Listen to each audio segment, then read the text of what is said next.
नमस्कार. आपल्या हक्काच्या वापरलीच्या लक्ष न्यूजवर मी स्वागत करतो.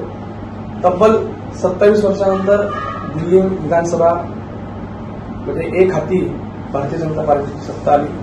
तब्बल 70 जागांपैकी त्या ठिकाणी 47 जागांवर विजय भारतीय जनता पार्टीने प्राप्त केला आहे आणि त्याबद्दल महाराष्ट्रात नाशिकमध्ये मोठ्या प्रमाणात जल्लोष साजरा झाला. कुठेतरी कार्यकर्त्यांमध्ये एक उत्साह दिसून आला. आज आपल्याबरोबर त्या संदर्भात भारतीय जनता पार्टीचे प्रदेश प्रवक्ते श्री लक्ष्मण सावजी साहेब आहेत. आपण म्हणजे चर्चा करू. सावजी साहेब, काय सांगाल? तब्बल 27 वर्षांनंतर यश प्राप्त झालेलं आहे. कार्यकर्त्यांमध्ये जल्लोष आहे आणि कितीतरी वर्षांपासूनचा एक संग्राम जो चालू होता, संघर्ष चालू होता, तो आज कुठेतरी संपुष्टात आलेला आहे आणि विजय मिळवला. देशाचे पंतप्रधान आदरणीय नरेंद्रभाई मोदी यांच्या नेतृत्वात भारतानं गेली 10-11 वर्ष जी विकासाची घोडदौड भारतामध्ये सुरू ठेवलेली आहे, त्या सगळ्या घोडदौडीला दिल्लीतलं आपचं सरकार, हे केजरीवाल, हे कुठेतरी स्पीड ब्रेकर होते. त्यामुळं भारताची प्रतिमा जगभर उंचावत असताना दिल्लीचं आपचं आणि केजरीवालचं जे धोरण होतं ते आपल्या भारतीय लोकशाहीला कलंक लावणारं होतं. अण्णा हजारेंच्या नेतृत्वातून तयार झालेला हा कार्यकर्ता एक स्वतःची खोटी इमेज घेऊन वावरला.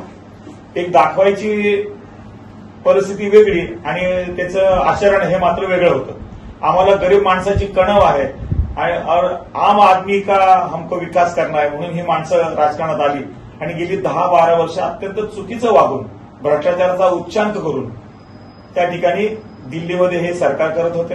आणि त्यामुळे यावेळेचा विजय हा भारताचे पंतप्रधान नरेंद्रभाई मोदींनी जे 10-11 वर्ष विकास कामं केली त्याच्यावरती जनतेनं शिक्कामोर्तब केलं.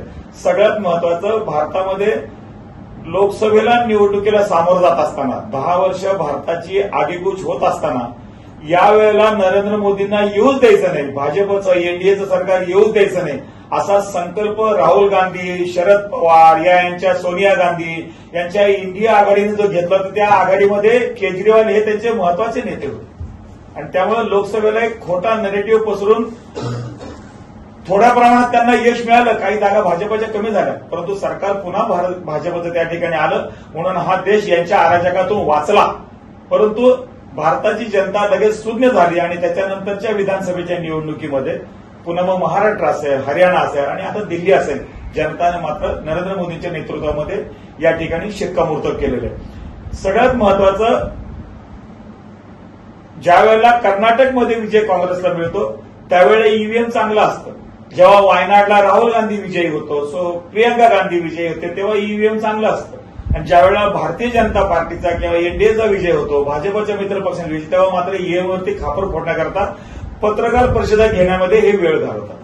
आणि त्यामुळे लोकसभेच्या निकालानंतर पत्रकार परिषदा घेतल्या नाहीत राहुल गांधींनी. त्यांनी मात्र विधानसभेच्या निवडणुका लगेच डोळ्यात आल्या आणि लगेच पत्रकार परिषदा घेऊन निवडणूक आयोगावरती दोषारोपण करणं, ईव्हीएमला दोष देणं, हे जे चालू केलं होतं त्या सगळ्या गोष्टींना, त्यांच्या सगळ्या प्रयत्नांना दिल्लीतल्या जनतेनं चपराक दिलेली आहे.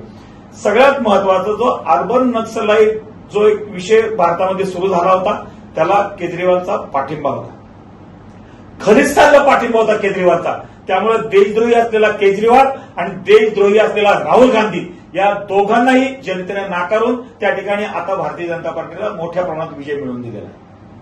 निश्चितपणे स्वतः केजरीवालांचाही पराभव कुठेतरी त्यांच्या पक्षाच्या व एनडीए आघाडीच्या, तर त्यांची जी काही इंडिया आघाडी आहे त्यांना पुरेपूर त्या ठिकाणी मोठा धक्का बसले. स्वतः केजरीवालांचा पराभव काय सांगाल याविषयी? नाही, इंडिया आघाडी हे काही करून मोदींना थांबवा.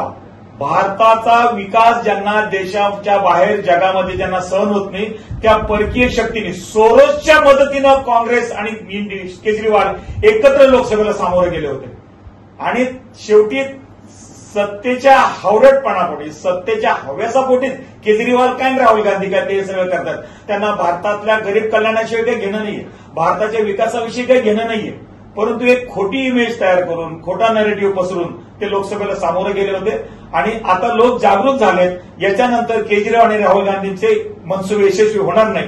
या देशामध्ये जातीयवादाचं विष पेरणी जी राहुल गांधींनी गेले काही दिवसापासून चालू केली होती त्याला या दिल्लीतल्या जनतेनं चपराक दिली आहे आणि केजरीवालचा पराभव झालेला. निश्चितपणे धन्यवाद आपण या ठिकाणी प्रतिक्रिया दिल्याबद्दल.